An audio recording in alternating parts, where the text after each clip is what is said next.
খারাপ কথা বলেছে। আমাদের নবী করিম সাল্লাল্লাহু আলাইহি ওয়াসাল্লাম সে কিন্তু লেখে না, লেখক সে না, সে কমান্ড দেন, কমান্ডটাও খারাপ হয়েছে। যাই হোক, তো সেই কারণে এলাকা কমান্ডটাকে ধরছে, তারপরে তাকে কিছুটা মানে কিন্তু দিচ্ছে, এরপরে তাকে প্রশাসন দিবে একটা কিছু। আমাকে বললো মাধ্যমে নামাজের পরে একটা প্রচুর চলে আসেন, কারণ এখানে খুব অবস্থা খারাপ, এসে ওদেরকে থামান আর মুশকিল।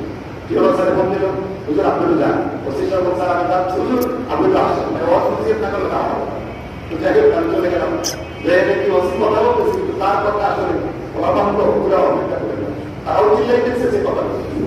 তবে আমি সবাই কিন্তু মানেই জানি, মোটামুটি প্রায় 20 মিনিট কথা বলে ওদেরকে শান্ত করলাম, ওদেরকে বললাম ঠিক আছে তোমরা তো বিচার দাও, যে আসামিটার বিচার দাও, এখন বিচার তোমরা চাইলে যে তোমরা আমার আসামি হয়ে যাও, তাহলে তো একটা বিচার হবে। সুতরাং তোমরা শান্ত দেখো, প্রশাসন যেহেতু আসছে, অফিসার আসছে, কাজ চলেছে। এখন মজার ব্যাপার হচ্ছে, কেন বললাম যে কথা বলতে বলতে এসব আজান হয়ে গেছে, আজান হয়ে গেছে, লোক হবে প্রায় 1500। আমি বললাম তোমরা একটু মসজিদে চলো, নামাজ পড়ি। নামাজে পাইছি মাত্র 30 থেকে 40 জন। আমার কথা বলেন নাই, কি আছে তাদের প্রতি নবীর উপর প্রেম আছে, ভালোবাসা আছে, তাই না, ইসলামের উপর মহব্বত আছে।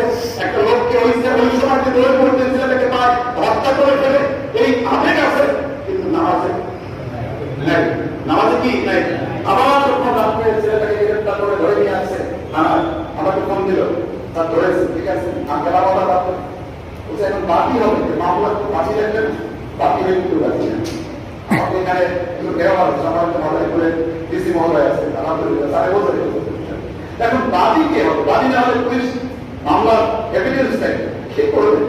এখন বিষয়টা সর্বশেষ এলাকার মেম্বার আছে, আমি তাকে বললাম ভাই আপনি যেহেতু এলাকার মেম্বার, কিছু হবে না, শুধু বাকিতে করতে হবে, আপনি যেহেতু এলাকার প্রতিনিধি আপনিই হন, কি করবে না, এখন ওখান থেকে একটু আসতে না।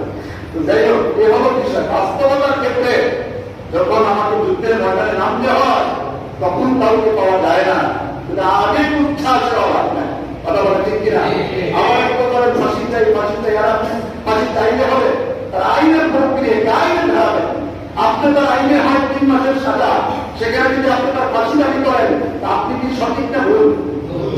আপনি তো ভুল, আপনি ইনসাফকারী না। বুঝতে হবে এটা আবেগের জায়গা, ইসলামে বুঝতে হবে আপনি কার ফাঁসি চাচ্ছেন, সেই কি পরিমাণ অপরাধ করছেন বুঝতে হবে।